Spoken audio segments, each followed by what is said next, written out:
What up, John?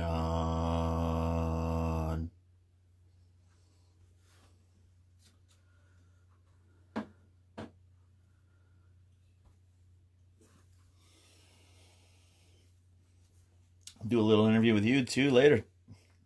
Cool? I think so. I'm down.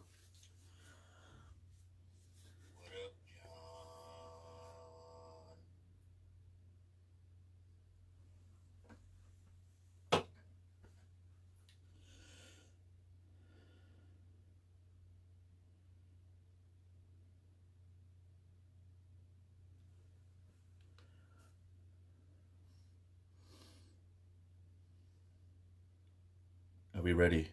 We're ready. Started now.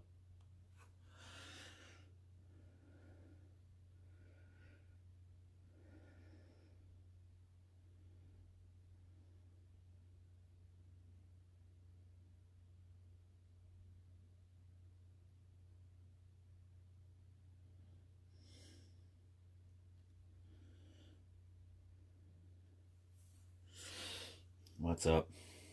How's everybody? Cheers. Cheers, all you sick motherfuckers.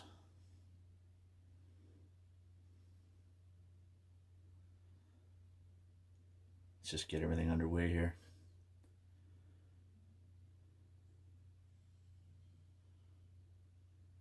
Do a little interview with you too later. Cool? I think so. I'm down.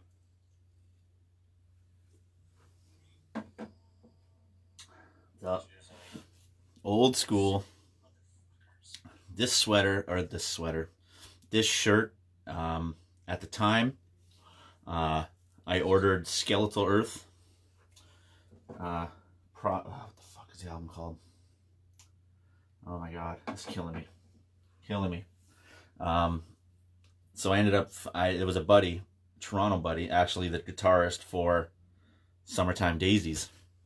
He traded me this shirt for that record because I appreciate Baphomet a hell of a lot more.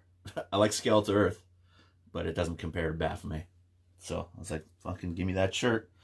There you go, record for shirt. I'm down with that.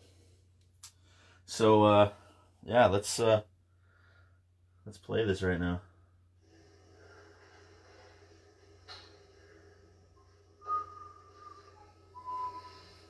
Hey, Nick. Yeah, we'll do a long-distance recording. Jorge and I will go in the studio in Zurich, and you and Steve can go in the studio in Toronto. Cool. Awesome.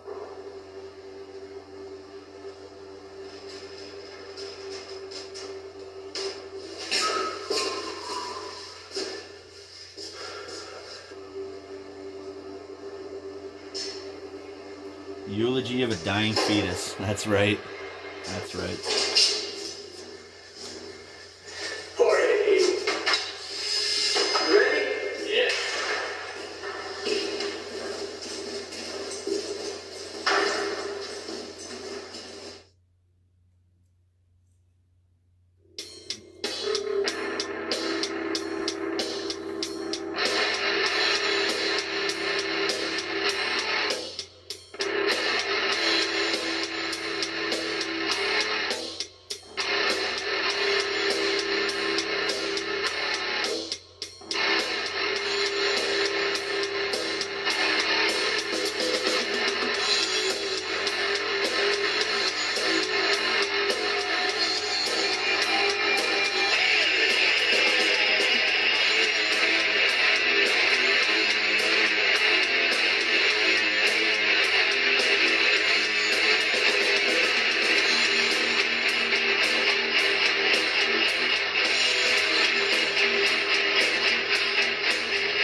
Yes, it is, Ian.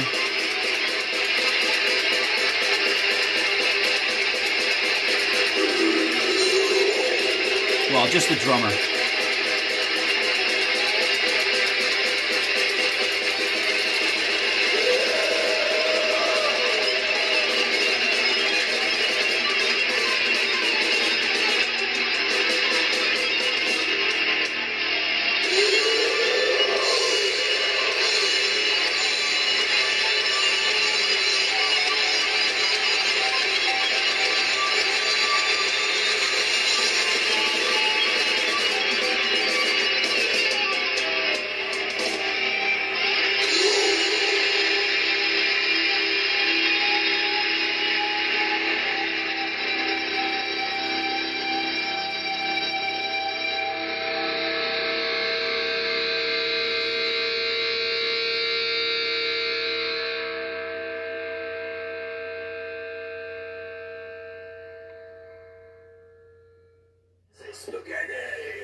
Nice. We could almost just leave that too, but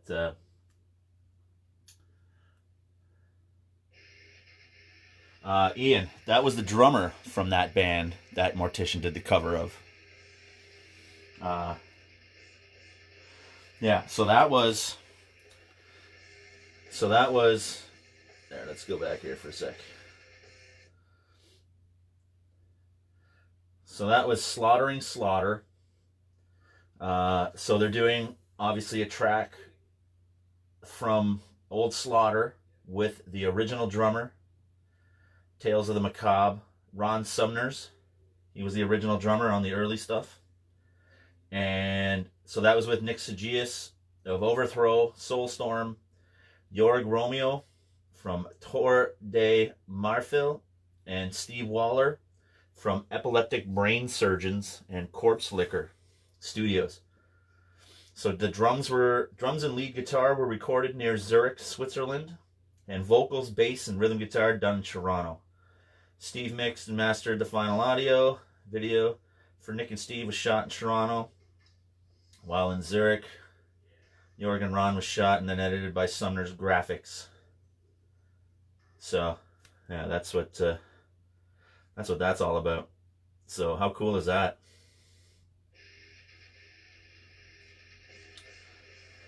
So yeah, our buddy Nick Sagias. Fucking right, man. That's killer. Epileptic Brain Surgeons. How's that for that, eh? Yeah.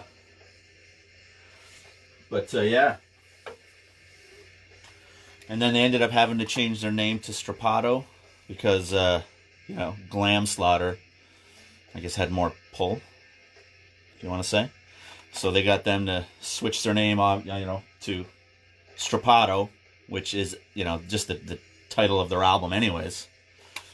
So, you got that one there, Strapato. That's on, I forget what label that's on. I think this is just independent.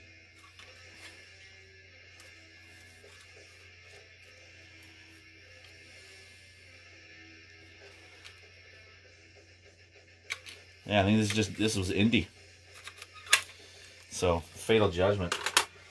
And then we got old school Slaughter 7-inch there too.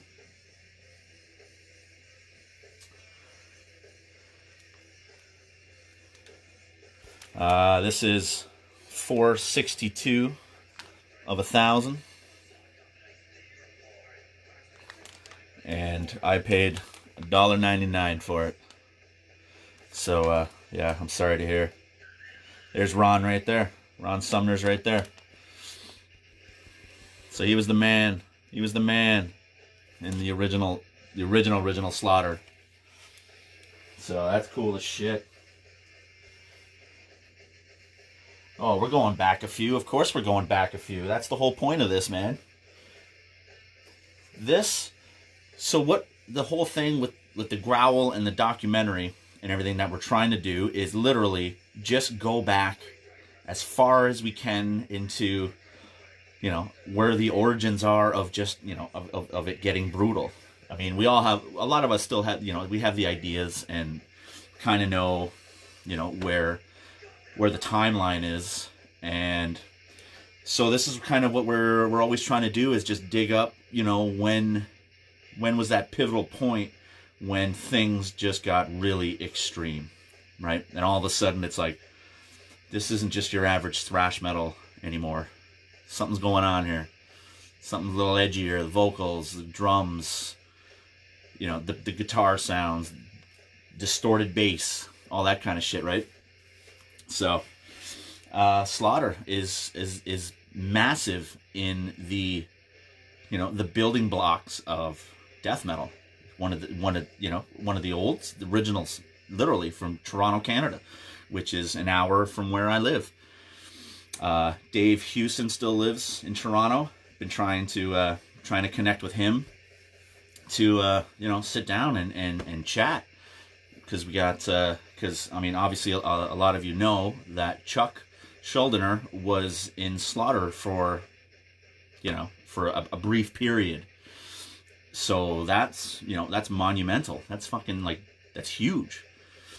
So that's cool that Chuck was a massive fan and underground enough to know that there's this fucking crazy band from Toronto, Ontario, Canada, and he wanted to try to be a part of it. And look where Death ended up starting, right? Mantis and all that kind of shit. So that's cool, man. That's fucking cool as shit. So, yeah, they're purveyors. Oh, Santiago. Maybe a Nuclear Death Report or a Wild Rags Records or Seraphic Decay Records special. Okay. Wild Rags Records is a big one for me, myself, also. We had Richard C. He was the man in charge of Wild Rags. And, you know, everybody's got their own stories about, you know, what happened and supposed and all this kind of stuff, right? But what they did and who they brought out, it's historic, it's history. It's literally, like, that label is mind-blowing. And I have a contact for somebody for to talk Wild Rag stuff. I'm not going to say who, what, where, whatever. But yeah, something's going down. We're starting to brew the pot a little bit, and yeah, it's kind of cool. So I'm not going to divulge anything there. Ken, Possessed, 7 churches. Of course it was. And what's cool too is when Possessed, I mean, obviously it's just wow. I was just out playing badminton with the kids today, so it was freaking I'm all flustered. I went for a bike ride, huge bike ride. Played some fucking badminton for like an hour. It was killer. So it was awesome that we ended up going up to the Quebec Death Fest last year because Jeff Becerra, Possessed, was playing, and we got to sit down with him for like an hour and chat and shoot the shit about things, and it was fucking awesome, man, because like you said, Possessed, 7 churches, man, like that is pivotal. Everybody can say, oh yeah, well just because they sang the song or made the song death metal, that doesn't mean that that was the point where it, you know, they were the band.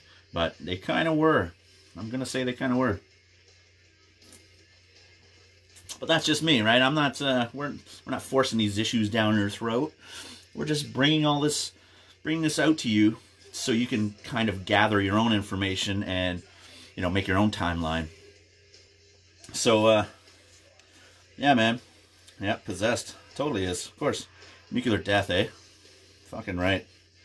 Yeah, Lori Bravo. See if we can, I've been in contact with her years ago too, so. Oh, Ian? Oh, the Slaughter stuff? Yeah, good luck trying to find a lot of that shit. There was a re-release of the demos. The complete demo, like, essential release was on Vic Records, I believe. That came out 2 years ago. Last year. Yeah, it's definitive, like, complete discography of Slaughter demos. It's great. It's literally fucking killer. What else we got? Endless Pain, Creator. There's another one too, right? How heavy that was. Like, the vocals, everything, man. That was an intense record. It certainly was. It totally was. This beer tastes really good right now.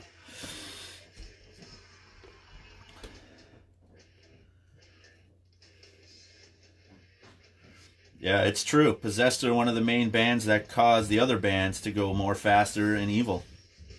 Greetings from Guatemala. Fucking right, man. Kick ass. Guatemala, eh? What's going on down there? How's the scene down in Guatemala? That'd be interesting, eh? Oh, man. Whew, what a day. It's been a good day. It's been a good day. Feeling good, feeling positive. Got fucking Slaughter in the background. It's always about that. Also, what I want to throw some shout outs to someone that we ended up connecting with because of his contribution to the art world of death metal and even horror movie stuff. Because it's obviously, you know, it's obviously about the bands, you know, death metal bands rule and everything like that. But the other side of it all is, you know, the artists that make these death metal bands look the way they look.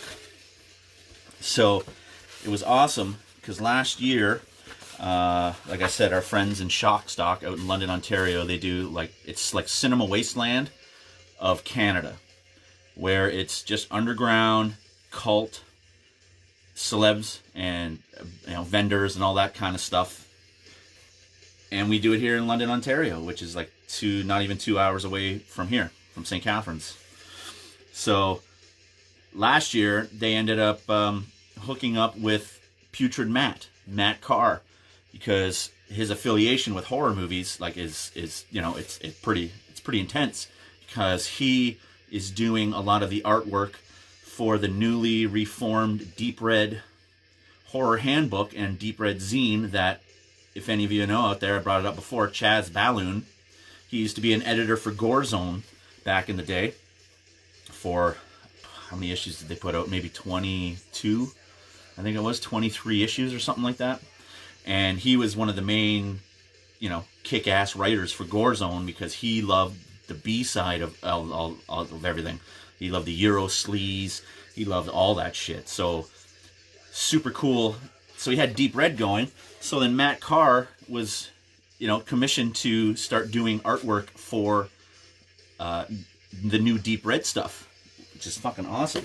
So we got, you know, I picked up some prints because, I mean, you just got to support, right? So he did this fucking sweet ass Repulsion fucking hookup.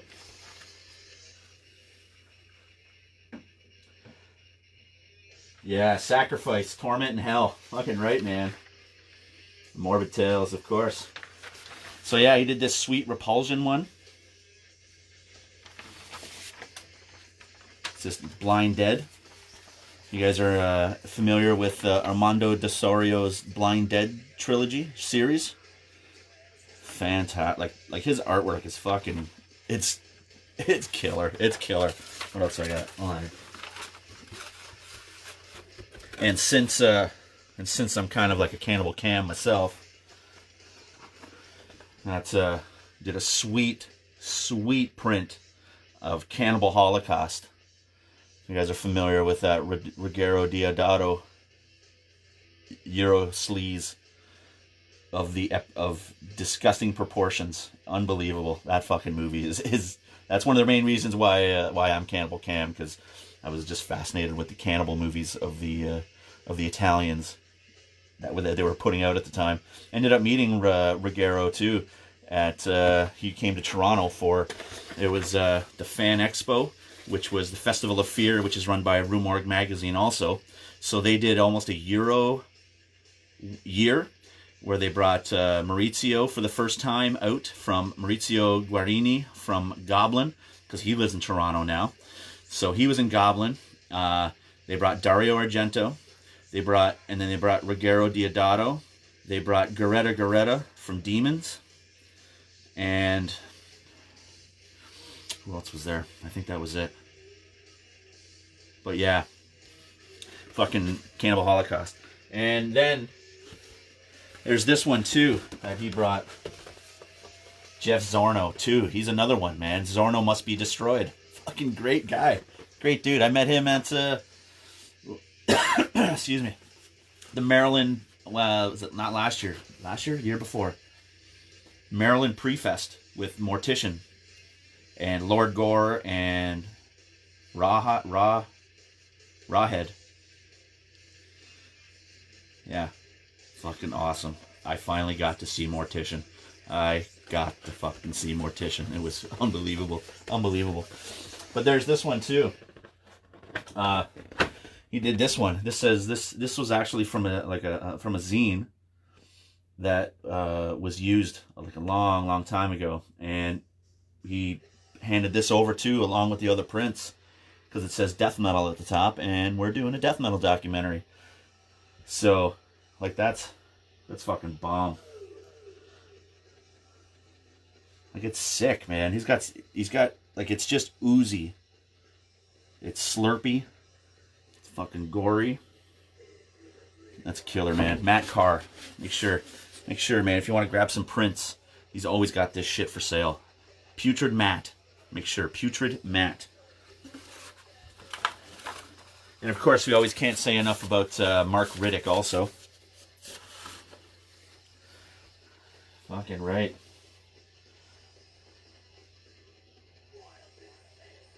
Yeah, Mortician and Lord Gore, buddy. And what was cool about that too is I'm a huge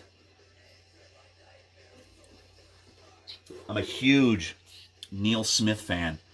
And if you're unfamiliar with who Neil Smith is, he is the one he's the man behind Blood Freak and Frightmare. So we've been in contact for a while because literally, man, ever since Sleaze Merchants came out from Blood Freak and Frightmare came out with Midnight Murder Mania on Razorback Records, I fucking fell in love. Like I love, like my favorite death metal is literally like Mortician, Impetigo, Exhumed. I love early Exhumed. Fucking In the Name of Gore and horrific expulsions of gore, Goregasm, all those demos, man. Exhumed, unfucking believable. So Frightmare and Blood Freak, kick ass, right? So I ended up, I think I wrote to Neil back in the day when those albums came out, and he was young at the time too. I think he's like, shit, I think he's like 7 or 8 years younger. I'm 45. So he played with Lord Gore, he played with Horror, I think he played with Fornicator, and he's got these other bands like Puss Rot, and there's another one he's working on too. But anyways, it was awesome to see Lord Gore there because, again, they were on Razorback. Lord Gore was on Razorback. The Resickened, I believe that was the album. Fucking amazing. And Neil Smith is in that band, so it was amazing to actually connect with him. And finally, you know, dude, like, those fucking albums, man. Midnight Murder Mania and Bringing Back the Bloodshed. Like, those two albums, man. You cannot. Pete Hummel. What the fuck? Hey, bud. What's up? Old school, high school guy. What up? 1991. Hilarious. That's fucking awesome. But yeah, Maniac Neil, man. He's such a rad dude. And seeing Lord Gore play and then Mortician play. Oh my. Holy shit. Yeah, I can't get enough of that stuff. So where are we here? Let's, now we got our slaughter. Oh, there's Nick. Nick's at work. Good old Nick. He's missing out. Where's Chuck? There's Chuck. Let's call Chuck. Oh, that didn't work. There we are.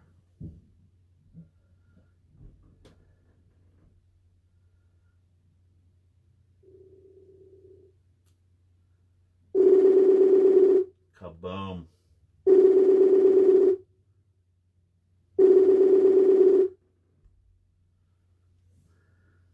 There he is. Hey. Well, well, well. Look who it is. How's it going, man? Oh, Dynamite. How are you tonight? Pretty decent, man. Fucking hey. Looks like you smoked a nice rocket before we started. Smoking and drinking, my friend. What else can we do? Mm-hmm. Yeah, no doubt, man. No doubt. Cheers. Cheers to you, man. Oh, yeah. Fucking right. What are you drinking? Molson Canadian, man. Ew. What do you mean, ooh? Ew. Someone steals my beer. That's the same thing if you bring OV or Carlsberg or something like that to the party. Nobody will ever touch it. Yeah. I could drink OV too, man. What about 50? Oh, yeah, man. Really? Oh, yeah. You got to drink it I'm from warm. Manitoba. Yeah, true. You got to drink it warm too. That's what everybody says all the time. I could drink beer hot. Ew. I like it hot too, man. Oh. Like in the sun all afternoon kind of. Uh-oh. Hold on. I got some music playing in the background. Oh, yeah. Fucking Tortured Souls just cranking there. Awesome. Oh, shit, yeah. All right, there we are here. So, Yeah, man. explain. Slaughter was amazing, eh? Aren't they, though? Honestly. Yeah, of course, man.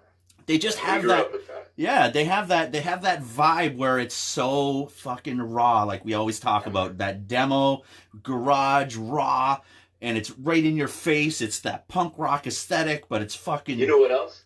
Huh. Check it out. Every picture in their album has a Celtic Frost shirt, too. Ooh. See, they know where it's at.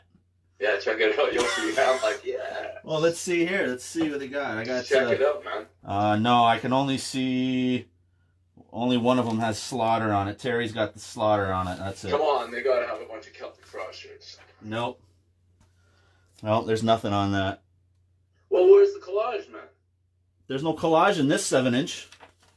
Oh, it's a 7-inch, that's why. Yeah, I don't have the I was album. thinking about, the 12-inch has their collage. You know the old school collages. Yep. Oh, yeah, all the time.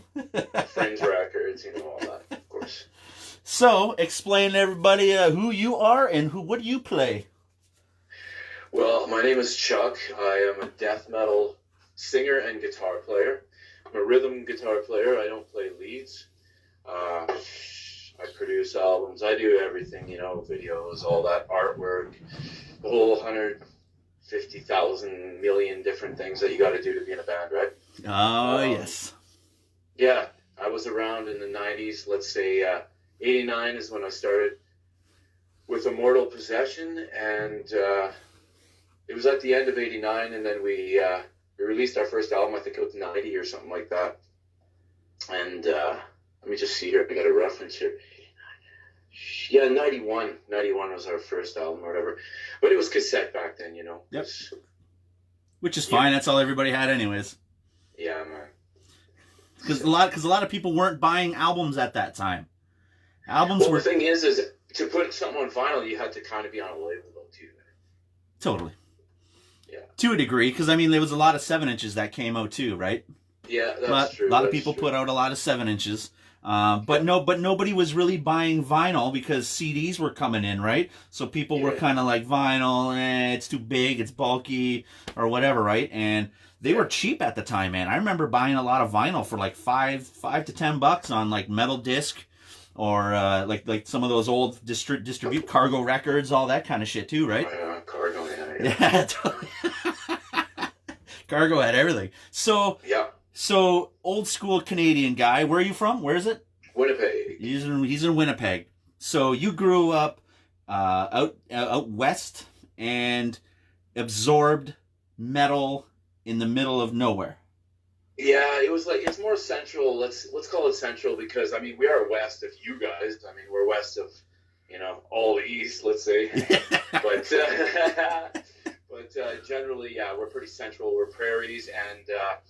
There's nothing but nothing out here, you know what I mean? So, of course, we're going to want metal and, I guess, I don't know, the way we would discover it would be like maybe a midnight show on the radio or something when you hear some Black Sabbath or something. You're like, whoa, what's this, man? I need to know what this is, you know what I mean? Yeah, because a lot of shows weren't really coming through those areas. No, not at all. Like, we didn't have internet. I mean, I'm 48, so, you know, we grew up with Writing letters. Yeah, Waiting exactly. waiting 2 to 4 weeks, get that letter back. Oh, Yeah. it's available. Okay, Yeah. I'll put my money order in it, ship it off to you, wait another 4 to 6 weeks, get the thing and get it back. And it's like, but it was almost like you found the treasure when it finally came to you, because you had to go through this process of trying to just grab like one album or one demo or whatever it is, right? It was a major process to fucking, you know, write these handwritten letters, get the catalog or whatever it is, order from that catalog, wait till that gets over, hopefully it comes and like, holy shit, man. And when it finally arrives, you're like, wow, like I need to listen to this every day, all day. Hey man, don't forget to send me back my stamps. That's it. That's literally what we did all the time, man. Right. You all know the what I mean, time. right? So as soon as you write a letter, I mean, obviously you did the same thing. You would put a fine layer of like glue stick on it. That's what I used, at least. Glue stick or just the white glue, like the white school glue. So then you would dab a little layer on the stamp, and then mail it, and then you would write in it, send me back my stamps with, you know, your response. And then literally they would just cut out the top, send that, you know, the stamp back to you, and then you would just lick your finger, you know, in a little bit of wet, and then it wipes off the stamp from the and then you just reuse it. It's called recycling, man. And just reuse it. It was unbelievable, man. Because I mean, like back then too, when we were dealing with like so many packages and zines and demos and everything like that, like you're sending out like dozens a week. So like it got expensive fucking putting, you know, $1, $2, $3 on these packages, but it was cheap back then too, right? Back then. Now it's like 15, 20. Like it used to be about $2.15, maybe $2.75, and then now it's about 15. I don't know. I don't deal with that anymore. Like, I take care of different things in the band, and somebody else takes care of that, you know, because I can't do it, man. For sure. No, it's insane, because you would order a demo, say like $5, and that included shipping. Yeah. It was like, $5, boom, here's the demo, because it cost like $1.70 to mail a tape, kind of thing, and then that was it, right? Simple. So you made it. And CDs there, we used to send without the jewel case to make it a letter mail, but they changed that, of course. You know? Of course, because they found our ways. Yeah. So let's go back to so you started this band, Immortal Possession. What made you get something so heavy going out in the Maritimes there? It wasn't the Maritimes, it's Central Canada. Central Canada? I'll correct you. I don't care, man. I'll correct you until I die. But please do. Yeah. And, okay, so you know what it is? I suppose, I don't know, it's isolation and whatnot, but I don't know. I always like evil stuff. I don't know. I'm always attracted to, like, evil imagery and evil sound and everything. Like, music is frequencies, right? And images is frequencies, and, you know, coloring, and, like, different colors represent different things. So, you know, seeing, like, Iron Maiden artwork and all that, it's like, yeah, man, Eddie, like, you know, stuff like that. Growing up, like, was, you know, so all, like, demons, all that stuff. It's like, yeah, I like this. And then when you start hearing, like, low-tuned music and, like, heavy riffs, it's like, oh, I want to hear more and more of this, right? So our connection was in Winnipeg. Like, we're actually from southern Manitoba. Like, I'm from rural Manitoba. I'm not from a city, right? So we'd come into the city and we'd go to Records on Wheels. You know what Records on Wheels is, right? Mm-hmm. Right. So, and then we would go there, and the guys that work there we'd say, hey, what's the heaviest thing? You know what I mean? And I remember this one time, like, obviously for me personally, it's Celtic Frost is one of my top favorites of all time. Just because of the way Tom wrote music and lyrics, and also the way he sang. And Jeff from Possessed, which also was one of my favorites. And, of course, Death and all that, of course, later. But for me, death metal was Possessed and Celtic Frost. That's what started it for me. And then Death and Morbid Angel and Deicide, Obituary, all that stuff came later. But I'm getting off track or whatever. Nope, but not at all. Point is we go to this Records on Wheels. They okay, check this out. Plus, there was other guys from Winnipeg bands that were like, hey, you guys play in a band? Yeah, we play in a band. So, hey, check out this cassette. This guy gives me a cassette with all this, like, compilation. It's like, because, you know, we're like, we want to play shows. So we give them a demo tape, and they're like, holy fuck, you guys sound like Obituary. And we're like, who's Obituary? And they're like, because we're trying to sound like Celtic Frost, right? Yeah. So, you know what I mean? Because so, Obituary like, pretty much is Celtic Frost. Exactly, right? Yeah. So we're like, oh, yeah, this is great, man. And they even did Circle of Tyrants, which is amazing. So we're like, oh, this is, you know, and then we deicide, of course, in the ad for the magazine, it says something like killing God or the most evil thing in the world, whatever, this and that. So it's like, yeah, that looks cool. Let's try that out. And of course, it was severe, like really like, and that's heavy, you know, so I like it, you know. And then I think, you know, I think back, I even think today, I'm a death metal singer, right? So it's like, you look at us on stage and we go fucking crazy like a cartoon character, right? And all that shit. And it's like, we must be insane, you know what I mean? Like, there's something weird about being a death metal singer that, Oh, yeah. you know, you do this, you know, in public. Yep. So I don't know, I have to do this. I'm programmed like to do music. I'm just, you know. Right. So the band started when? You said 89? Yeah, 89, in 89 I came to the city, because we were coming to watch this band from Winnipeg called Crown of Thorns, like the original Crown of Thorns, and they were like a heavy kind of hardcore thrash kind of band, like back in like late 80s or whatever, and we watched those guys, we were like, holy crap, man, we got to be like that, we got to be good like that in order to play. And then we started to be friends with them, they put on shows, and then I'm like, okay, so I'm coming into the city, I'm wearing a Leprosy shirt, and this guy comes up to me and he's like, hey, you like Death? And I'm like, yeah. And it's like, what the hell? Nobody knows Death. Like, Sweet. okay, you know, in the early 90s, 91, 92 or whatever, nobody knew death metal or none of that, right? Yeah. So it's like, what? This guy knows this? And it was a white Leprosy shirt. Sweet. Pretty weird because it's like odd white, right? And yeah, he says, do you know a guitar player singer? We're looking for one. And I'm like, yeah, I'm a guitar player singer. And then I hooked up with him. He was in a band with my current bass player, John Duke, and I tried out with them. Basically, I didn't want to leave my band, so we kind of melded the both bands in a sense, and that's kind of where Immortal Possession started. You know what I mean? Sweet. And our first show was with Napalm Death and Brutal Truth. Not our very first show, but our first big show, let's say, and that was awesome. Wow. What year? 93 or 92? I think it was 92, yeah. Yeah. Sweet. So Immortal Possession gets together. You start, obviously, you're making tunes like right away. You guys put it, when was the first demo that came out then? It was 91. Yeah, 91. And actually we had Hammy from Peaceville liked it, and he wanted some more. He wanted to hear some more. And what is it? Osmos also. Osmos wanted to sign it, but they didn't. The deal was terrible, and we were just like, this isn't even a deal. Like, this is ridiculous, man. So we just ignored it. But, you know, looking back, maybe it would have been a good idea, but whatever. We just didn't want to give away the rights to any of our stuff, basically. Yep. And so Peaceville, they liked our first album, which was kind of thrashier, and we wanted to go more death metal because, you know, it's always about trying to be heavier because, I don't know. Because you just do it. It's in the spirit, man. You have to. You got to follow whatever this.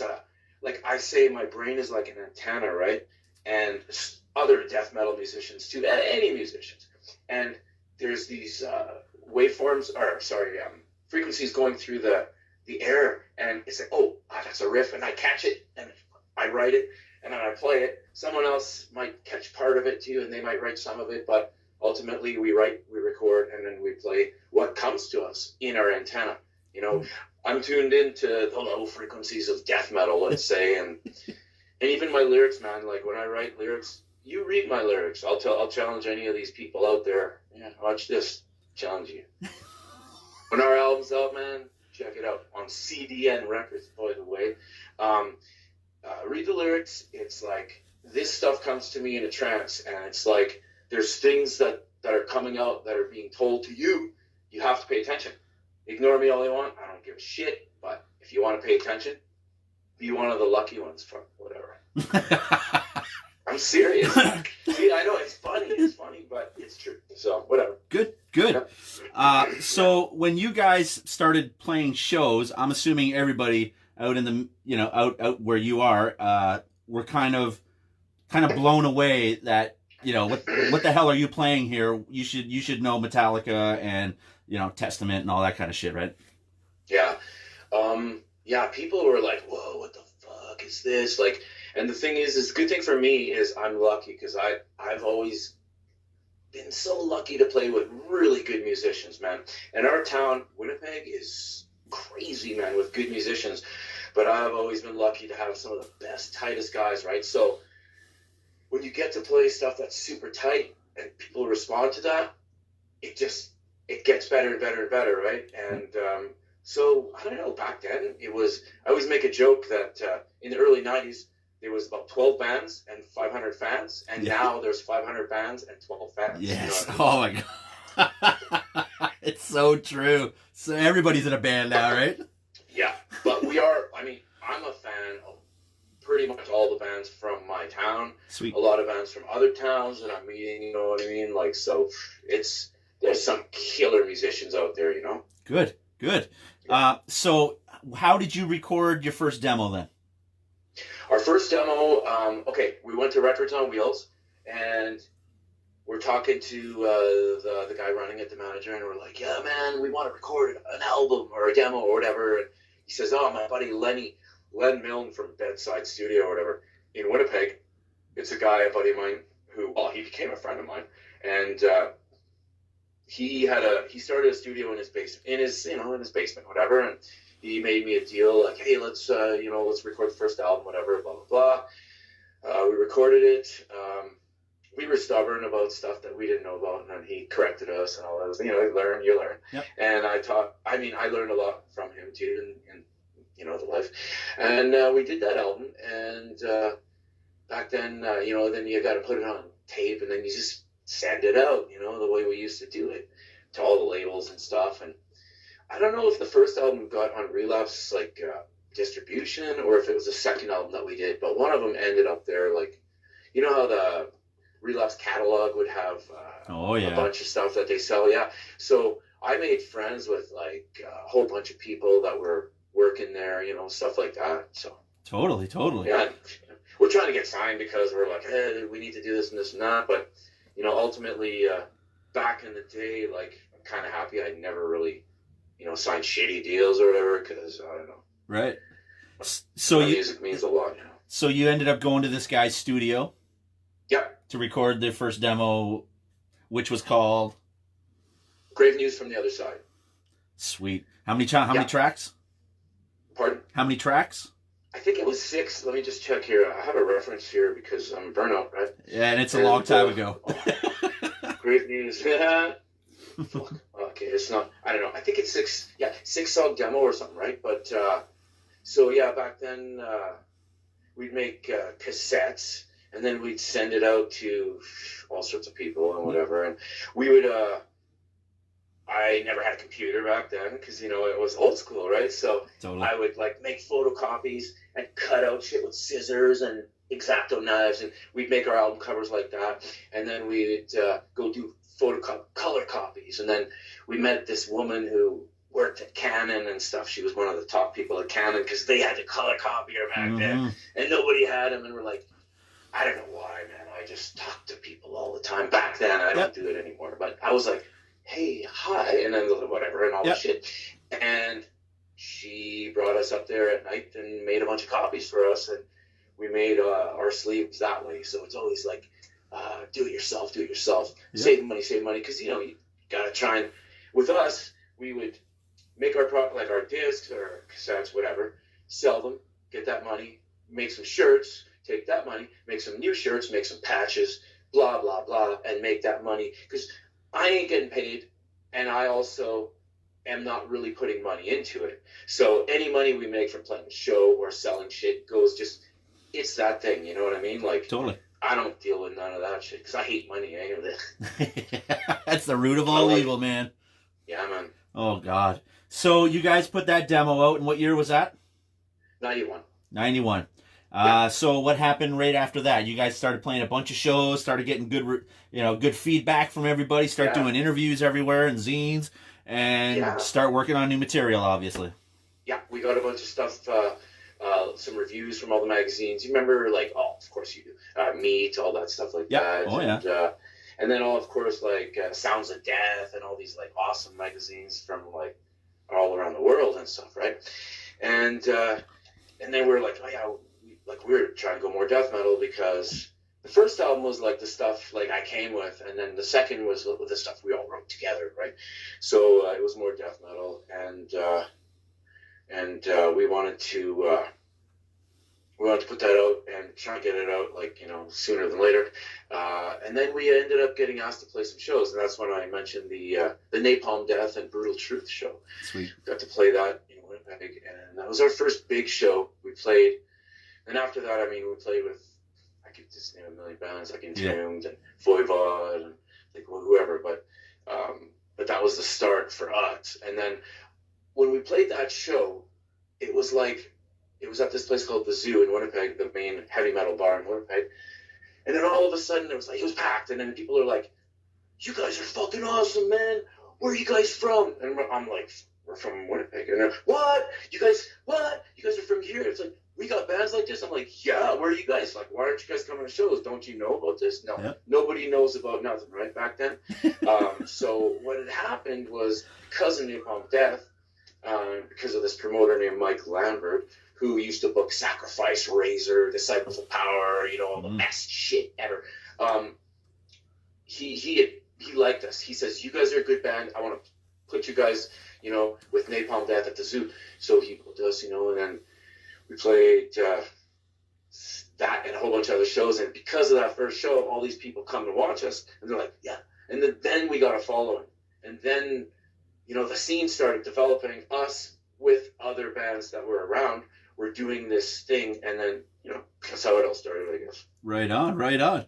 So, so you guys end up playing all these shows or whatever. You go in to record more material. Yeah, we did the second album, and then it was still more like, you know, shows. We would tour out Western Canada. We never really went out east in Immortal Possession because it was logistically, like, far away, expensive, and blah, blah, blah, and dangerous through Ontario a little. Oh, yeah. You know what I mean? Oh, yeah. And so that, you know, never really worked out. You'd be driving like 8 hours just to get to another town most of the time, right? More. Deadly. Longer. Deadly, yeah. Man. And especially when you're going through that part of Canada, it's literally just flat. So you're fucking getting all the elements, like, right on you through all the roads. It's terrible. I think we drove, in Psychotic Gardening, we drove from Thunder Bay straight to Toronto, I believe it was. And it was winter as a motherfucker, like, cold as fuck.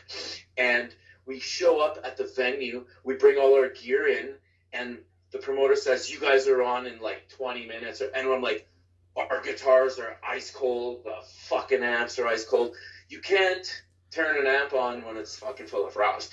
You can't, if your guitar is like ice frost, it's gonna go out of tune like crazy." So I was freaking out. The place was just sweltering hot, you know. It was, yeah, good times. So you record some new material with Immortal Possession, and is that when it kind of started going downhill with Immortal? No, what we did was then we made a video after that. After that, we did an EP or something. We did some songs for compilations. Played a couple of like smaller festivals in like closer to home kind of thing, and it was, I just see what dates that was. It was like, the mid-90s, right? So in the mid-90s, death metal was kind of like going bye-bye in a way. Grunge was kicking in, and there was like, we'll play for free, we'll play for $50, this and that. So the bar owners would be like, fuck, we don't want to pay any fucking metal bands anymore because all these bands are going to play for free. So that totally demolished any industry that we had back then. And then death metal was, in the late 90s, how it was weird. It was like, what the fuck's happening to death metal? I don't know. I think everyone was getting too technical for their own good, maybe. I don't know. And then my bass player, he started a family. So he was like, yeah, I got to quit so that I could start a family. And I says, okay, so I'm going to I started a side project called Psychotic Gardening with a friend of mine who was another vocalist, and he was like one of my favorite singers in town, in my city, right? And basically it was just me making all the music, and we both sang, and it was like weird music, metal but weird, mixed with like, because we like My Dying Bride and all that, so it's all mixed with weird pianos and just violins and just weird shit, right? Cool. And we did some shows like that for a while. We played with Morbid Angel, with Cannibal Corpse and all these bands, and Trey from Morbid Angel loved us, which was kind of cool. And like I was like, oh, that's cool, because I don't know, I wasn't crazy on playing without a band, right? Because we just played with music, right? Yep. And whatever. So while that was kind of going on, there was a band called Serrated Scalpel, and they were a younger band, about 10 years younger than me. And they're like, I says, fuck, these guys are good, man. I says, if you guys ever want a singer, let me know, right? So a year later, they said, hey, man, we need a singer. I'm like, okay. So I joined them, and I still kept recording Psychotic Gardening, and we kept doing that. And then we started doing Serrated Scalpel for, I don't know. I could tell you, like, let me see. Yeah, Psychotic Gardening started in basically 96, and we recorded 96, 97, 98, or whatever.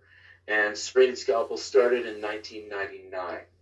So I did Serrated Scalpel from 99 to 2005, okay? Mm.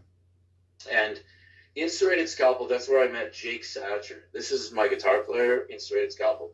He actually is the guy who he mixed and is mastering the new VOTOV album. And it sounds killer, man. I'm just like, yeah. So working, we always stay connected, all of us metal brothers, you know what I mean? So, you totally do. So that's where, that's where I came in contact with him, you know what I mean? So right on. So, because I remember like the band Psychotic Gardening, you guys put out releases even up until like what, 2014 or 15 or something. You had an album or an EP or whatever it was. Yeah, 2014, we released Hypnosis. Yes. Now, Psychotic Gardening is like one of my favorite things I've ever done too, because we got to do all sorts of shit, man. Like, we had a wicked keyboard player, Will Jensen. He moved to like the Middle East to do professional music. He's like gone like away from like our world or whatever, but he's doing really well.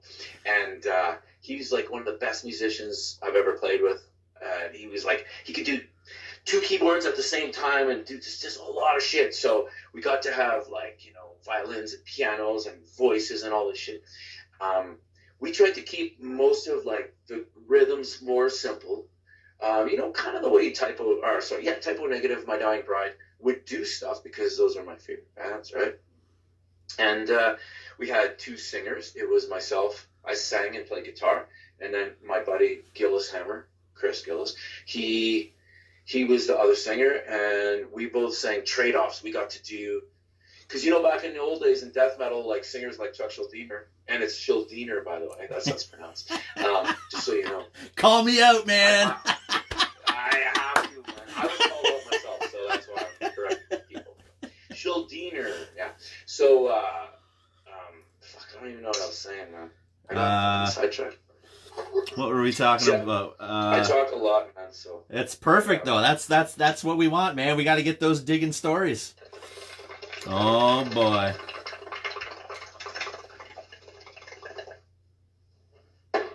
What are you smoking right now? Just weed. What kind of weed? I don't know. Just something good. Just weed. Just good weed. I only smoke weed, man. Yeah, I don't do any hard drugs. Me too. Mushrooms and just the naturals. That's it. Yeah, I don't. I'm not into any chemicals nope. Except for this, I suppose. But yeah, I guess. Yeah. I need to keep my wits about me, man. So, Psychotic Gardening ended up kind of not disbanding, but just kind of getting pushed to the side a little bit, and then VOTOV. VOTOV. I'll tell you what happened with Psychotic Gardening was that, you know, with all this shit, with bands playing for free and all this crap, and all this, we'll play for $50, we'll play for free. The market was decimated, right? So I just need to get a beer so I can talk to you while I do. You got it. The market was decimated, right? So a lot of the time we're playing shows and it's like, is this worth it? You know, for some of the members in the band, they're like, man, like I got other things to do. I got a life, blah, blah, blah, blah. And it's like, so some members started like deciding to do other things. Like the guy I mentioned, Will, the keyboard player, he had an opportunity to go overseas and make a lot of money and, you know, like play music for like a lot of people. They were in Rolling Stone magazine over there and doing all this stuff, right? Jesus. So yeah, give a shit, man. Go do that. So we started doing Psychotic without a keyboard player, which is, you know, all right, but not the same. And so then, you know, and then after that, the guitar player, he has a video company, and well, he started a video company, and he's doing like really well, Ice River Films, right? And these guys, they do the wickedest stuff, man. He actually made the video for Origin of the Infection for Psychotic Gardening. You check out that video, man. It is one of the best videos I've ever seen. Like, I'm in it. It's my band, but I didn't make it, right? I didn't make it, so I could actually say, hey, that's wicked, you know, because I don't want to say, you know what I mean? Like, I don't want to say, oh, something I did is cool, but damn, that's really wicked, man. It's a great video. Wicked editing, wicked camera work and all that. So, I don't know, man. You have to post the link on in the comments section or something like that for everybody to check it out. That later on, you know, like. For sure. Yeah, man. Like I say, like I played with some wicked ass musicians, and he's another wicked like guitar player and stuff. Like, man, he's a lead player, so I got to play with like a good lead player because, I mean, Immortal Possession on the cassettes and stuff, we had leads and all that back then because we had a guy that was in the band that was lead player, but when he was gone or whatever, when we had to get rid of him, we decided to become a 3-piece and no leads anymore, and that's, you know. That's when pretty much I didn't have leads anymore, but then Psychotic Gardening, of course, I got a guy that did leads, so back to leads, you know. Right on. So then right after Psychotic Gardening, VOTOV. No. It was actually EM, I think. Let me see. EM was 2009. So, okay, so EM is another band. Okay, so the bass player for Psychotic Gardening had another band, because this guy's like 20 years younger than me, and this guy's amazing. Like, these guys in EM were such good musicians. They were like a 4-piece death metal band, like melodic death metal, kind of technical, melodic, not too technical or whatever, but kind of Opeth influence, whatever, you know. I don't know. And I remember I was looking on, I think it might have even been MySpace. I don't know if it was Facebook, who knows, but I was listening to their stuff. And they were looking for a singer, and I'm like, damn, this is good shit. And I says, fuck, they better get a good singer. This is so good. It's like crazy, man. I'm like, fuck. And then I says, I'd like to ask them, but if they don't ask me, fuck, I'm not asking them. So it's you know, if they want me, they'll ask me. So I'm not going to fucking ask. So, you know, whatever. And then Mike comes up to me. He's like, hey, man, do you want to sing for EM? I'm like, fuck yeah. Are you kidding me, man? Oh. I'm so relieved because you guys are so damn good. And it's like, yeah, that band was fucking severe, man. It was like really, really good. And in that band, I didn't play guitar. I did not write music. I just wrote lyrics and my vocal patterns and my vocals because these guys wrote the best music. And I'm like, I ain't touching that. You know what I mean? I ain't going to put my influence. My influence will be in the vocals, which makes my other bands different from, you know, so that I can do this shit. You know? Sweet. And wasn't EM, weren't they handled by the press guy, John Asher? I think Asher worked with EM and Psychotic Gardening both, yes. I'm pretty sure. Totally did. Totally. I know Psychotic Gardening, they totally did. And the EM, that's where I know that name. That's fucking awesome, man. Very cool. Very cool. Yeah, EM's wicked, man. It's like, damn. EM doesn't exist anymore, but that was a good fucking band, man. Like, there's some good shit online that you can see if you want. People, you know, whatever. Oh, for sure, for sure. Well, the best thing to do would just be look up the Immortal Possession on Encyclopedia Metallum, and then just find, and then there's the rabbit hole right there. Just go, go, go, go, go. Someone's really up on that shit. Like, they fucking be correcting this shit. Like, it's crazy, eh? It's fucking unbelievable, man. That's fucking love it. Yeah, man. So I love it, man. So now you're doing VOTOV. That's kind of your main baby right now. Yes. Okay. So now, basically, EM was kind of falling apart. There was, a lot of bullshit going on, and we were doing VOTOV already, because what VOTOV was it was 3 members of Psychotic Gardening. It was John Duke, the bass player, Matt Penner, the drummer, and myself. And we were like, you know what, man? We were the only guys showing up to practice. And I says, I want to do something like Immortal Possession.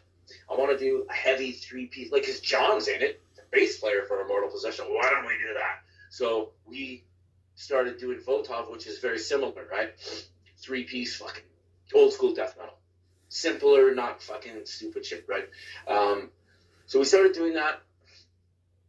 I was doing EM at the same time, but EM was like, falling apart a bit. So I was like, whatever. I'll play the shows we play and whatever, and then I'll just keep doing what I do, man. And we were still doing Psychotic Gardening, though. The VOTOV guys, like, the 3 of us, so we did Psychotic Gardening as a 3-piece too, because those songs were wicked, right? So we wanted to play them. Doing shows as 2 bands. Then we decided we're going to put Psychotic Gardening to bed for now, and we're going to concentrate on VOTOV. And then,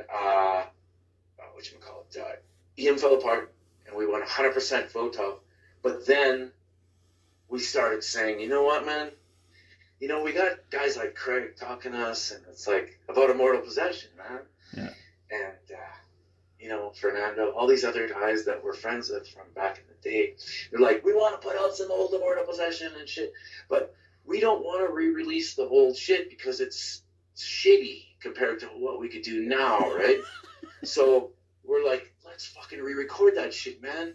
So our drummer, so the current VOTOV drummer, I forgot to mention this, is the EM drummer, because the VOTOV drummer was tired of the whole music scene and the whole 9 yards, the same shit as everybody else, where it's like, what am I doing? I'm not getting paid. Why am I traveling across the country, play shows and fucking travel fucking 9 hours, 10 hours, and fucking blah, blah, blah, blah. And it's like, it makes sense, right? But I'm crazy. I'm addicted to this. I don't know. Something's wrong with me, and I need to play heavy metal. So I have to do this. I'm a slave to heavy metal, and it's like, whatever. Yep. So I gotta do it. So I lost track again. So here we are, present day. VOTOV's going. You're re-recording Immortal Possession stuff. Yes. Okay. So now the thing is with today's technology, we could all record our own self at home, right? Yep. So my drummer Derek, which I was saying, like, EM fell apart, and VOTOV was, falling apart because our drummer at the time was like, I don't want to do this anymore because I'm tired of the business, the industry, and whatever, right? So we're like, God damn. So we talked to the EM drummer, and we says, come and join VOTOV. And we became VOTOV, like, with him, right? So then we recorded this new album, which is, like, we had some songs written, and we were starting them, but the other drummer didn't really want to play them. And then we got the new drummer to fucking write the stuff, like, here, man, here's these songs. He wrote them. Fuck yeah. We wrote this shit, made a fucking album, because we wanted to. We want to keep putting out albums, right? Yeah. And we made this album, and they were like, okay, let's fucking nail some Immortal Possession shit. Because he's like, our drummer Derek is like, I want to play some Immortal Possession because that's good shit. And I'm like, really? You want to do that? Cool. And it's like, fucking Craig's been talking to me and shit. And it's like, let's talk to Craig. Maybe we could put out an Immortal Possession album too, man, because fuck, it's good, right? So Craig's like, let's do it. So we're like, okay, fuck. Now I'm like, well, I'm excited because I have a buddy named Lee, and he's from Ontario, Thunder Bay, and he used to play in a band called Head Cramp, and we actually recorded both at the same time our first albums at Bedside in Winnipeg, like that studio I told you about in the beginning, right? And Lee has been a friend of mine since the early 90s, and he's one of the best guitar players, man. Like, he's so tight. Like, I love people that play, like, with precision, eh? And this guy is so tight, and I'm like, hey, man, you want to be the second guitar player? Because Immortal Possession has 2 guitar players, even though it's a 3-piece, it's written as a 4-piece. And, you know, we are going to play live shows as a 4-piece, basically. And we were booked for Manitoba Metal Fest, which is supposed to be like this weekend, I think. Yeah. But, you know, that stupid bullshit. Yep. That's what's going on. So we got both bands going on, and so VOTOV is Immortal Possession? Yeah, VOTOV, well, in a sense. Okay, so VOTOV is 3-piece, and the current Immortal Possession is VOTOV plus another guitar player. Okay, perfect. For the solos. Yeah.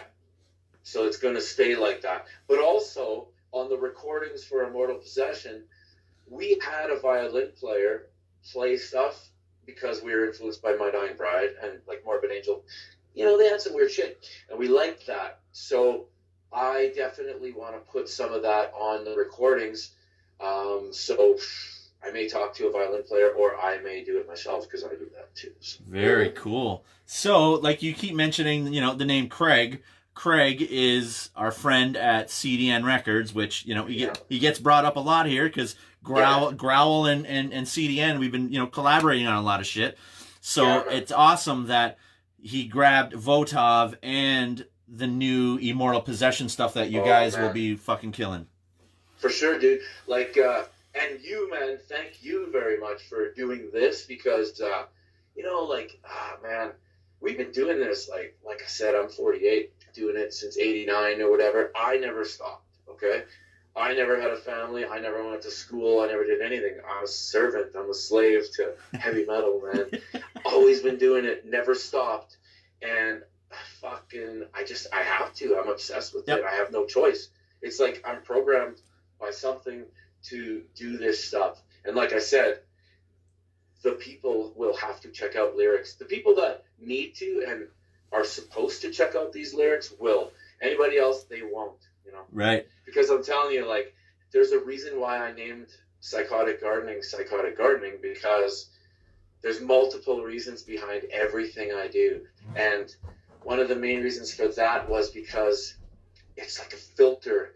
I wanted to filter out certain mentalities, and it's like you're fishing for certain reactions out of certain people, and it's like it makes you ask them a question, and it makes them ask you a question. It's fucking amazing to me. So. Right on. So obviously, with all this shit going down, as soon as we're allowed to be outside again, you're obviously going to be recording Immortal Possession and getting that shit out ASAP. Well, the thing is we are already recording, because we don't have to go out or nothing. You see, because my drummer Derek, he has his own studio. Oh shit! So he gets to record his drums, right? And I have my own studio, so I can record my guitars and my vocals. I usually record my bass player John at Derek's place, but I just gave him an interface, and he's got Cubase because his son is also a musician, right? Oh, nice. And so he has that on his computer, but he doesn't have an interface. But I'm like, hey man, I got an interface. Here, take this, and I'm going to teach him how to do his own bass tracks. And then Lee, my guitar player, he's just amazing. He does his own stuff too. And he just we all basically, I record the songs with a click track, and so guitars with a click track. I send it to Derek, and then he puts that in his DAW, digital audio workspace, or workstation, I should say, and he will play his drum tracks to my guitar track, let's say, and then he'll send me the drums, and then I'll edit his drum track or whatever, and then I'll take that, and then I'll send it to the other guys, and then they will record their shit. They will send me back their tracks, and then I'll just edit everything together. Normally I would mix and master whatever myself, but in this particular case with VOTOV, I was mixing, and I'm like, fucking Jake, man, my buddy, he's good, man. And I'm like, this album is killer, man, and it's like, it's so good, and it's like, I don't want to ruin it by fucking, like, I don't have enough equipment. Like, he's got better gear than me, right? And he's got a good ear, so I'm like, hey, man. Well, I didn't even say, hey, man, it's this fucking virus shit. He goes, hey, man, I want to mix your album. And I'm like, oh, yeah, really? Hey, cool, let's fucking talk, right? And I was okay with my mix, but goddamn, his mix is wicked. And fucking right now, I'm sitting here.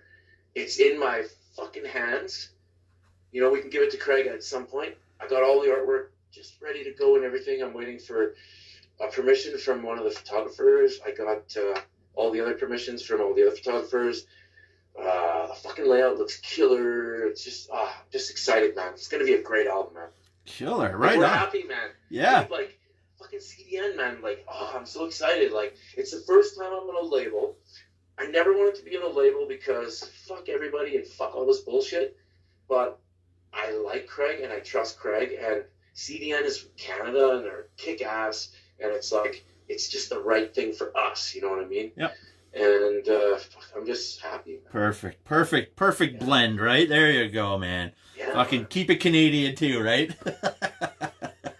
Yeah, and there's some really good bands on there too. It's like, fuck, Yeah. Like, what a big family, man. Well, It's awesome. Craig's label's been around for like since 92 or 91 or whatever. So Yeah, he's man. been there, done that. He knows the tricks of the trade, and Exactly. might as well leave it to the professionals, right? That's one of the reasons why we actually like.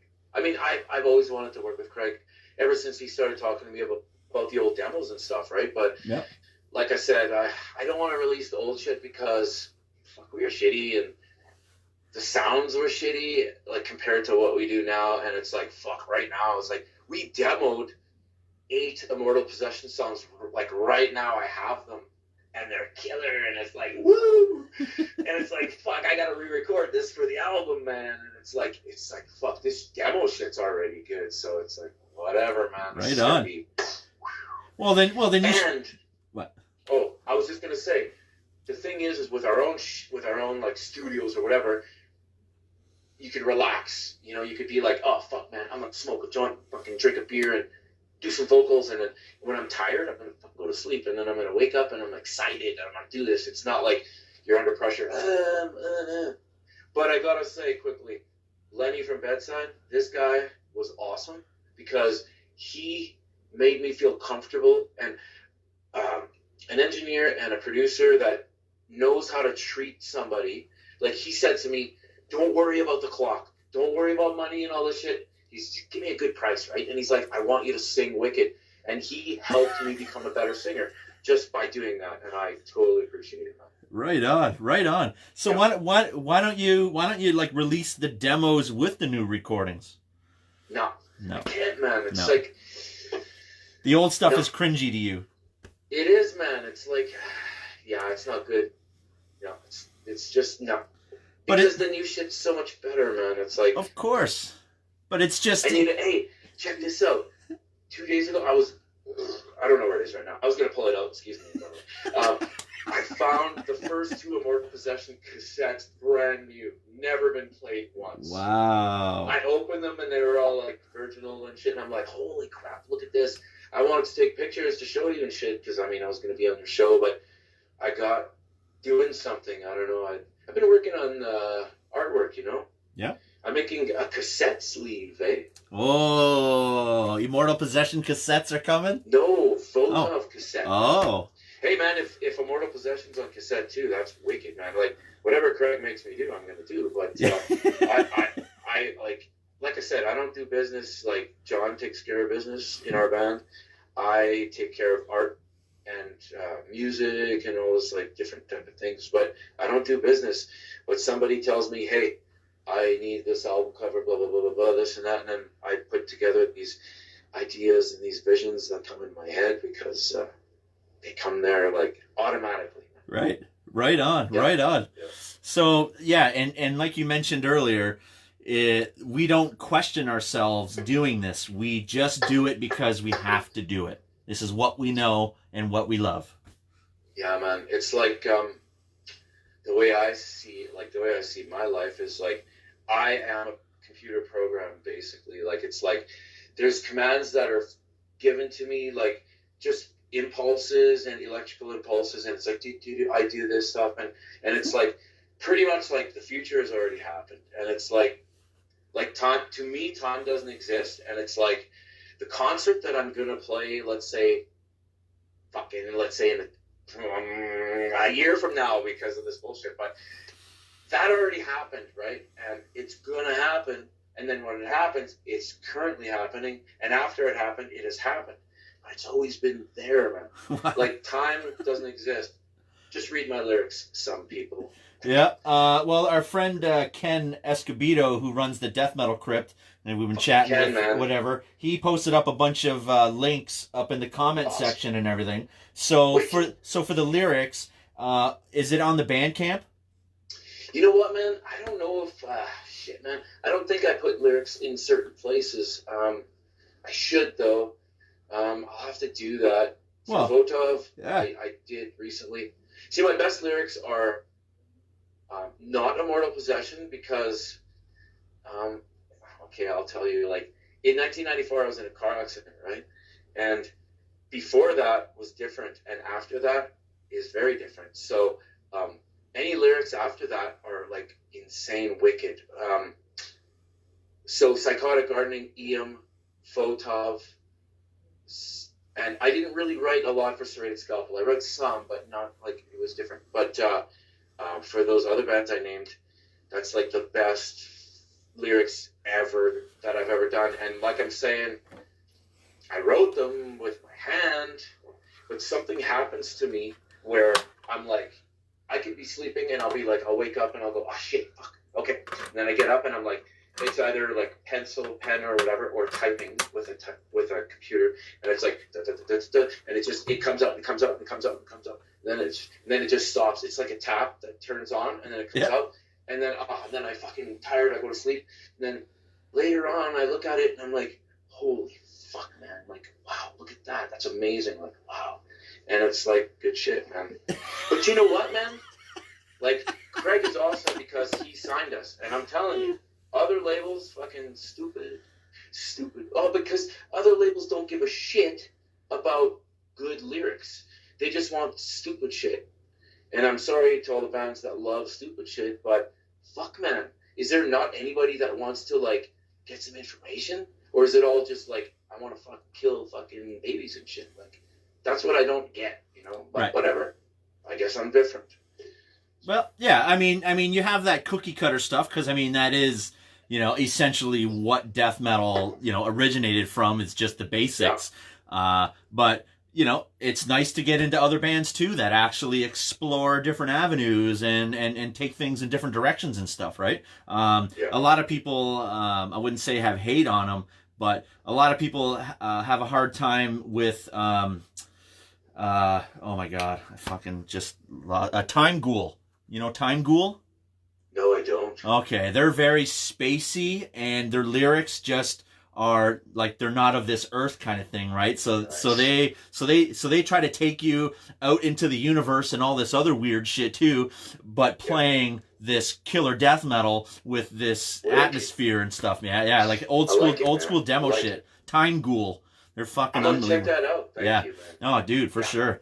Actually, Dark Descent Records ended up doing some re-releases with them over the last few years, which we're going to be talking with Matt Calvert tomorrow of Dark Descent Records. So that kicks ass. So pretty much, I guess you have, like you said, you have everything in the can, kind of just pretty much getting close to finishing up everything. Yeah, man, there's some good shit coming. There's also, like, man, for VOTOV, like, I don't know if I should say that. Like, we're thinking about some video stuff, but maybe I won't say anything. But there's some people I'm talking to right now that are, like, awesome, man. So I'm like, if this happens, but I won't say nothing. But there could be some good shit happening. There's gonna be, man. We'll make it happen. Yeah, of course, you have to. It's gonna happen. I see it, dude.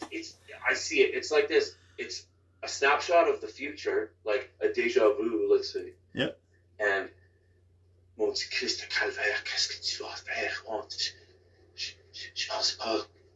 No, anyways, but when you have these things happen to you, Right on, right on. Well, I don't want to hold you up too long. I mean, we've been fucking chatting here for like an hour and like 20 minutes so far. This is fucking awesome. Yeah, man, I talk a lot. That's fine though. That's what we want, man. I expect people to elaborate on. Are you cutting out there? Oh fuck! Oh, I got. Oh, there you are. There you are. Oh, it said low battery. Okay. I'm like, fuck, I forgot. All right, but what was I even? Oh, I don't even know what I was getting at now. Hitting the bong. I need to smoke a joint too. That's the other thing too. Yeah. So obviously, there's tons of wicked shit in the future for the bands. CDN Records is going to be releasing a lot of this shit, and it's going to be fucking killer. Any last words for everybody out there? Actually, let's chat Canadian death metal.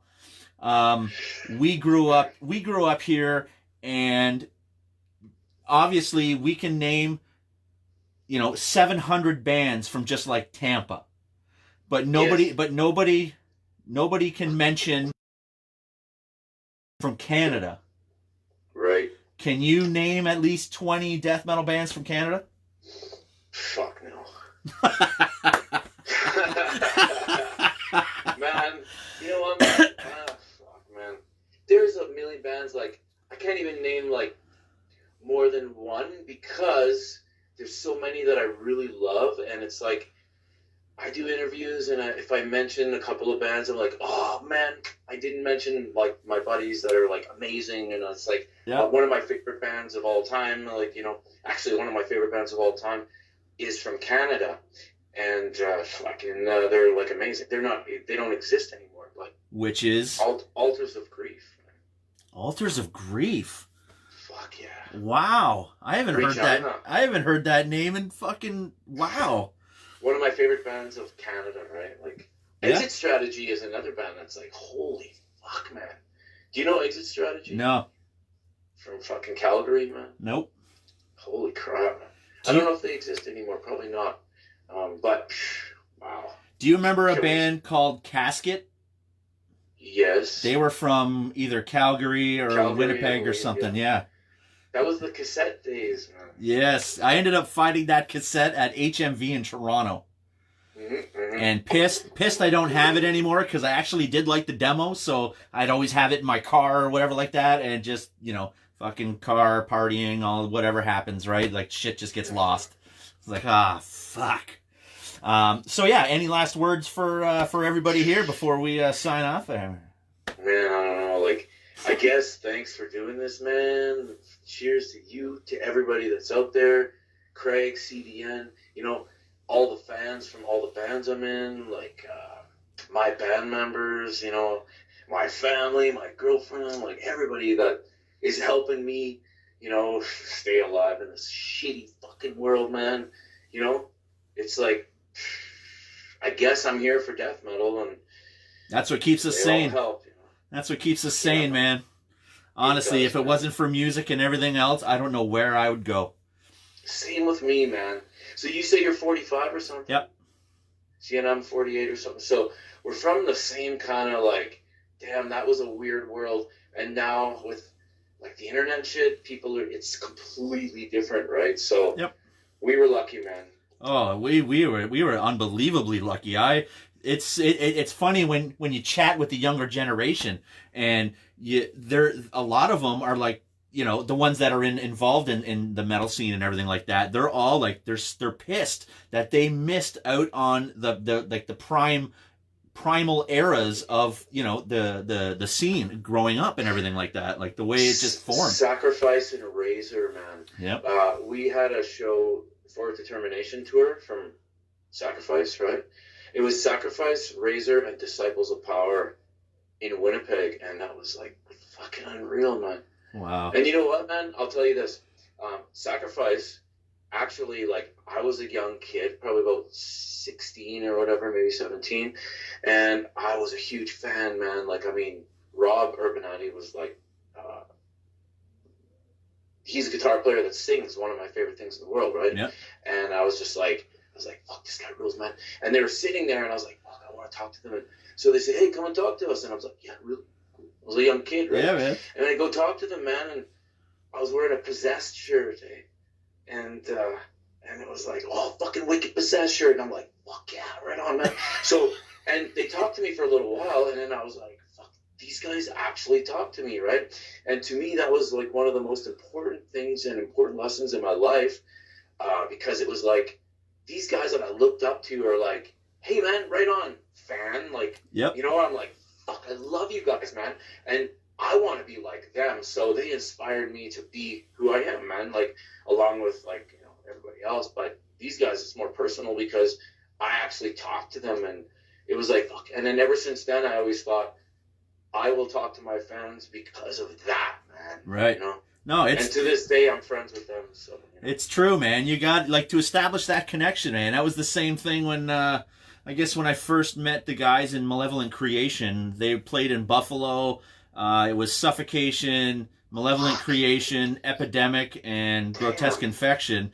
And you're so lucky.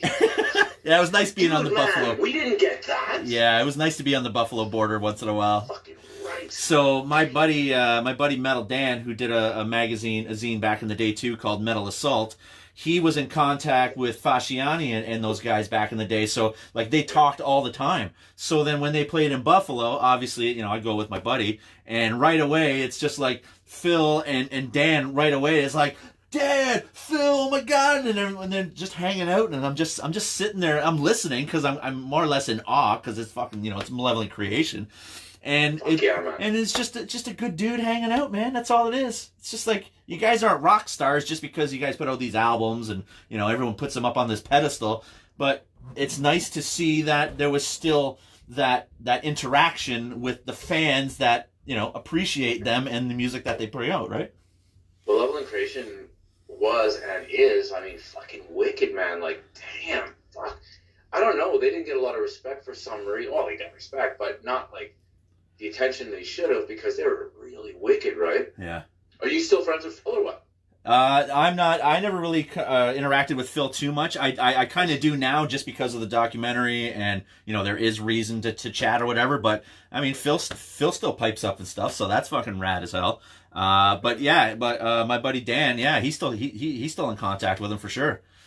Wicked. Yeah, man, good times. Fucking the old days, eh? Hey, you want to hear something cool, man? Give her. I sang with Broken Hope, eh?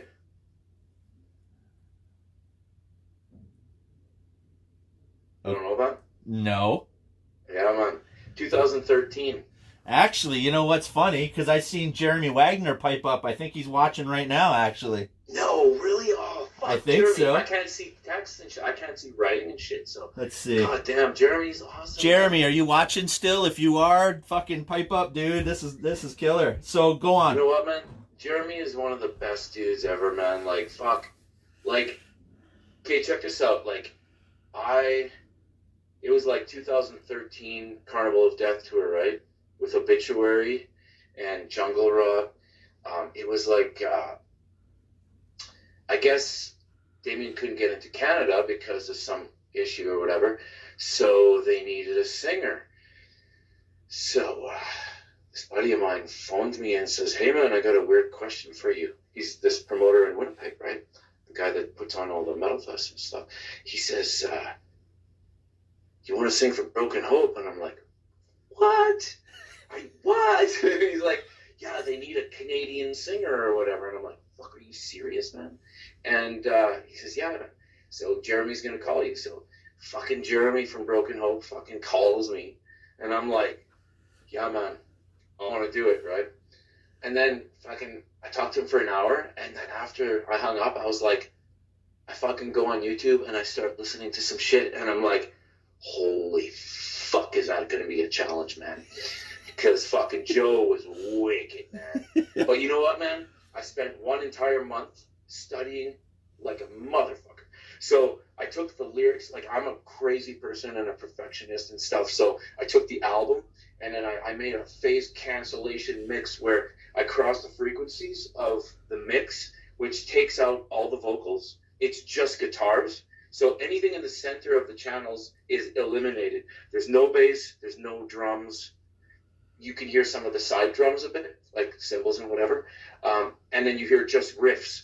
So I practiced with no singer on the tracks because I can do that because I know how to do shit, right? Wow.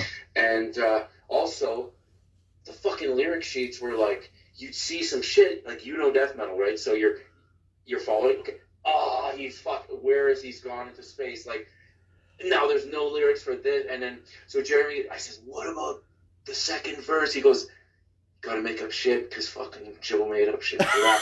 So I phonetically learned all those parts. I wrote lyrics phonetically, I guess, like John Tardy, perhaps. Like, you know what I mean? Yeah, for sure. Writing, like, whatever words sound like this. And so I learned everything, and I practiced every day at my warehouse space, at my practice spot, with their tracks, without the vocals, so that I could make sure I'm not cheating by hearing the vocalist, right?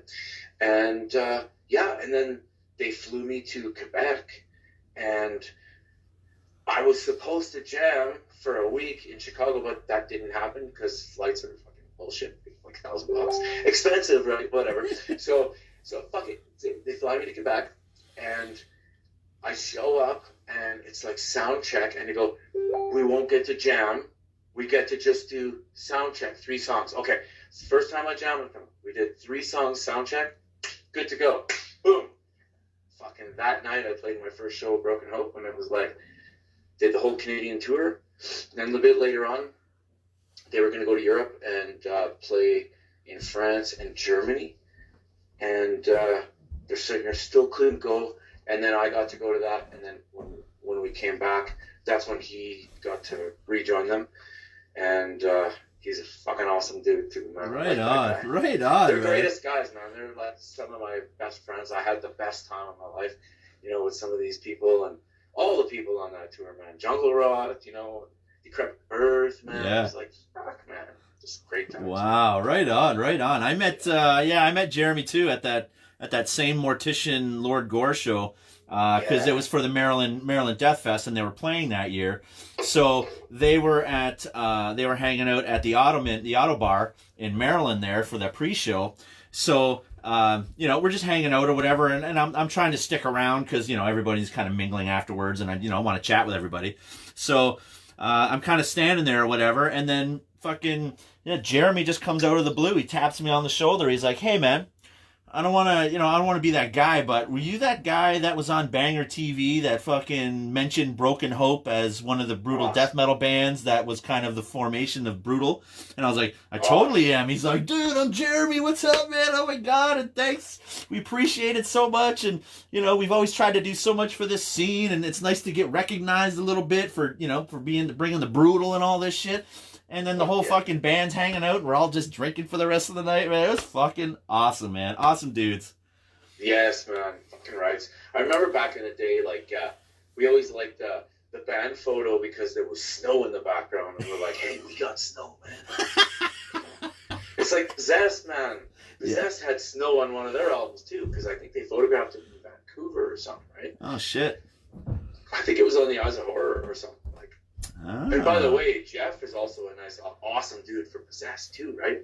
We talked to Jeff when we, in Psychotic Gardening, we did a cover of Phantasm, and we asked Jeff for permission, and we're like, hey man, we want to do this, and he gave us permission and all that. We did a death cover too, and we got permission from Eric Greif too, Chuck's manager. Yeah. That's where I learned how to pronounce Schildiner, by the way. They told me. Because I used to say Schildiner, right? I said Schildiner. It's like, no, it's Schildiner, man. I'm like, oh, okay. Okay. And then to correct you again, when we interviewed Tom G at the Quebec Death Fest there last year, Celtic Frost. Fuck that. No way, man. He said it. He told us. There's no way Tom Warrior would say Celtic Frost. I guarantee it. I will get the footage, I'll man. bet you. Yeah, you get it because I need to see it. No, it's Celtic Frost. Man. Celtic Frost. Yeah, all right. Yeah, man. No, it's not Celtic, man. Okay. It's not Boston Celtics. No. Celtic. Okay. Serious. I'll get that file, man. I'll get that file. It's over at my producer's house. Hey, Tom Warrior. If I tag him right now, I will. At Tom Warrior. Tag. Yeah, he'll definitely pipe up. You know that Tom Warrior wore a Psychotic Gardening shirt in a Guitar Player magazine? Oh shit. Yeah, man. There's an issue where after they played in Winnipeg, we gave him a shirt, and he wore that in an interview and on a photo shoot in Guitar Player magazine. So I'm like, fuck, one of my heroes is wearing my fucking shirt. That's cool. That's amazing. You got that picture?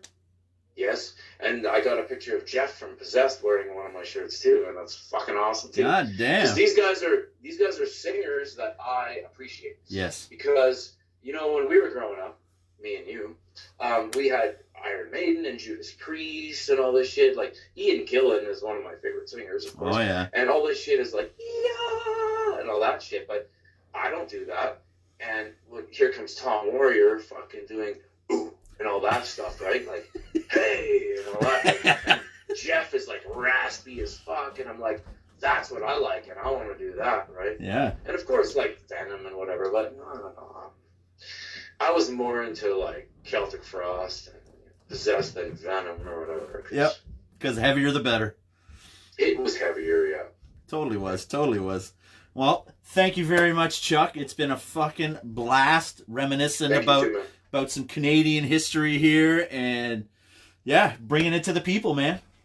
Yeah, man. Cool. Hey, cheers to Jason DeVille, too, eh? Oh, yeah. Fucking... and Kim Barta. Yeah, Black definitely. Element. Yeah, yes, Black Element PR, and he does stuff for Metal Injection. And he's been working with the last thing he did was working with Cryptopsy there. Yeah. Hey, oh yeah, Flo is a fucking good dude too, man. Oh, Ultimus. Yes. Wow. Yeah. Wow. Yeah. Huh. Wow. Pretty good, eh? I want to ask you something. Do you know who Larry Lava is?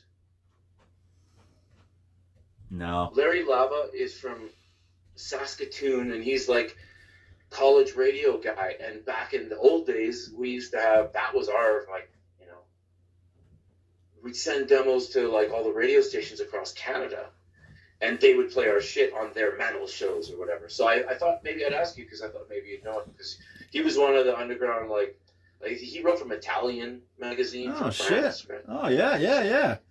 Is he creeping around on Facebook? I don't know. I think he's a DJ right now, like a goth DJ or something. I'm not sure. I haven't seen him for a while. Another guy that was really awesome was David Horn. Oh, yeah. He's SOD magazine. It's now DOA, right? DOA, yep. Yeah. So David Horn was pretty fucking awesome back for Immortal Possession days. I think he gave us 9.5 fucking skulls or something on Mass Murder demo. Yeah, man. Exactly, right? The best, fuck. That was like, for me, that was the best zine. I thought. I liked it. That was my favorite because it covered all the heavy. Yeah, man. Hey, and you had Albert on Monday, man. Yeah. That's awesome, man. Hell yeah, great. I like Decibel too, man. Yeah, what a great zine, you know what, man? I want to have a flexi so bad. I just want to like make my own. I always like that, man. It reminds me of I don't know if Mad Magazine had a flexi in it back in the days. Yeah. It was some weird thing that I don't know. Right. Because I remember, just speaking of putting stuff in magazines, do you remember that automotive cartoons? Yeah. They would always they would always put the iron-ons of the artwork and stuff like that in it all the time, man. I remember the iron-ons for sure, man. Yeah, you guys should do Immortal Possession iron-ons. Well, hey, we got some wicked embroidered patches, man. Fuck it. See, hey, you know what? I'm gonna send you one, okay? Like after the, give me your address and stuff. I'll send you some stuff. Man. Sweet, fucking right, man. It's really nice, man. It's so, the stitching, like, I think I posted it on Facebook or whatever, but the stitching is like fucking tight, man. It's like, I love artwork and embroidery and fucking, like, I'm an artist, right? Yeah. I'm a Photoshop guy and whatever, so I get to make t-shirts and album covers and fucking all sorts of shit, man. Right. Like, I made shirts for Death to All. I made fucking all sorts of shit for people, right? So. Sweet. Fucking A. Yeah. So, yeah, if you guys, again, need artwork, help, any layouts, all that kind of shit, obviously he's kind of the guy to check out. So we can go look you up Yeah, he does shit. Go on, I'm assuming we can just go check out Immortal Possession or VOTOV and hit you up through there, right? Oh yeah, people always like.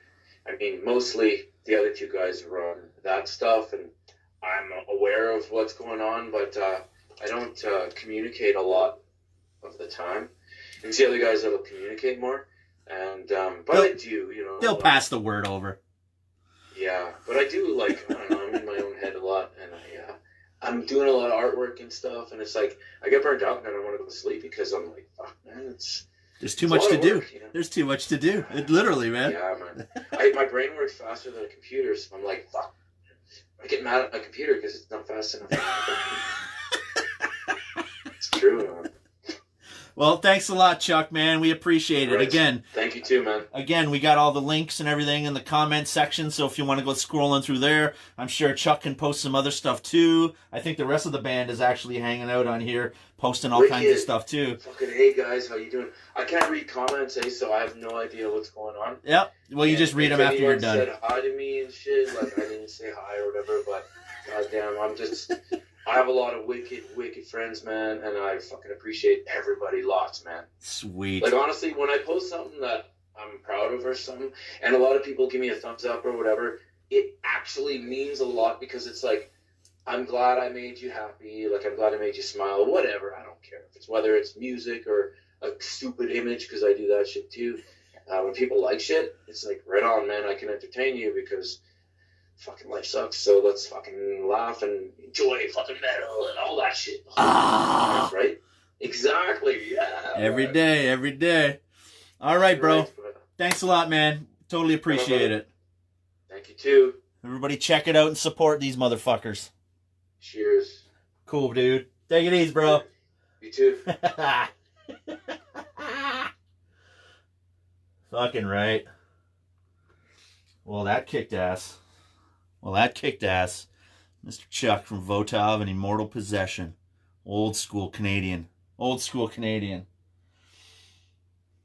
yeah, don't worry, Phil. We'll get the hookup. Right on. How's it going, everybody? Yeah, Chaos Sick. Oh yeah, there you go. Ken's bringing the freaking the list. What do we got? Agony, Corpus, Cremation, Crypt Keepers, Degeneracy, Dislocation, Eulogy, Gorelust, Morecambe, Innards Decay, Flesh Feast, Fatal Hatred, Hidden Pride, November Grief, Neurotic Mutation, I think it's Necrotic Mutation, Obscene, Crisis. Oh shit. Yeah, that's just a couple.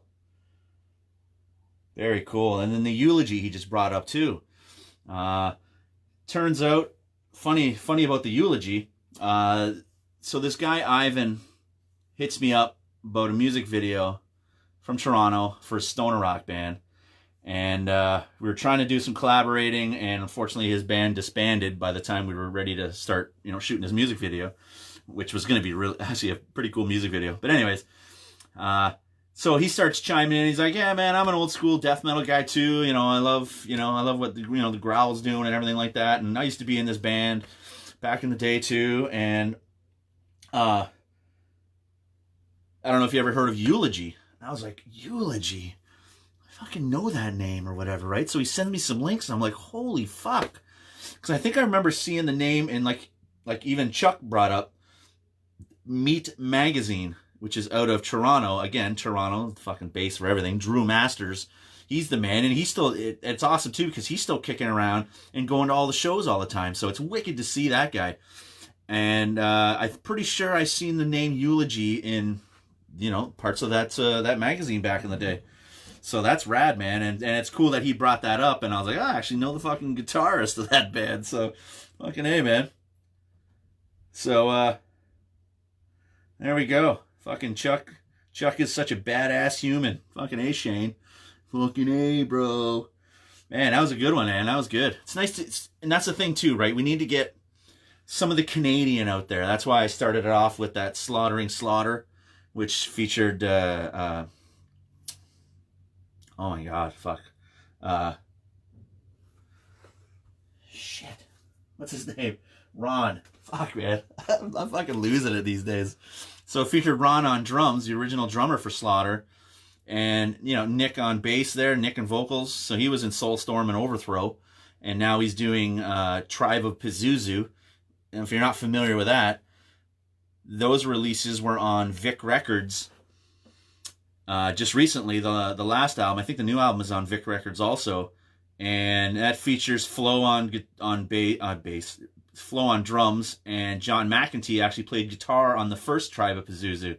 So that was killer. And he's been they put out another album, and McEntee has been just on the road. Like, Incantation is fucking busy. They are busy, man. John is a fucking workhorse.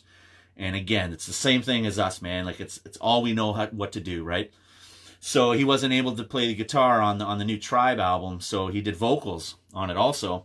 But the new Tribe of Pazuzu album is out too. I think that's on Vic Records. But yeah, make sure to check that out, because again, Nick, he's been giving her like crazy too, man.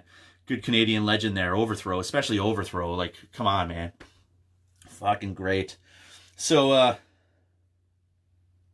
hey, right on, John. Yeah, man. Great job, and thanks for the support. Fucking A, dude. Well, it's just awesome that, you know, you're hanging out and just playing some kick-ass music, man. I can't wait to hear this new Immortal stuff, Immortal Possession recordings. And, yeah, dude. So just make sure, like I said, man, just like I said yesterday, Bob Barker always says spay and neuter your pets or whatever. Make sure to fucking share, like, comment, do whatever you can to support and bring to light as many of your friends, you know, creative endeavors, the art, whatever like that, man. This is the time right now where we need to flood news feeds and all that shit with good stuff. It's enough of the fucking enough of the politics, enough of the fucking world sometimes. It gets overwhelming and it's just insanity. So nice to fucking see people share that band, share that recording studio, share, like, and comment on that, you know, that concert, promoters, artists, whatever you can do, man, to fucking just keep that word spreading, because we all need each other, right? Keep it easy. Keep it easy. Easy, sleazy motherfuckers.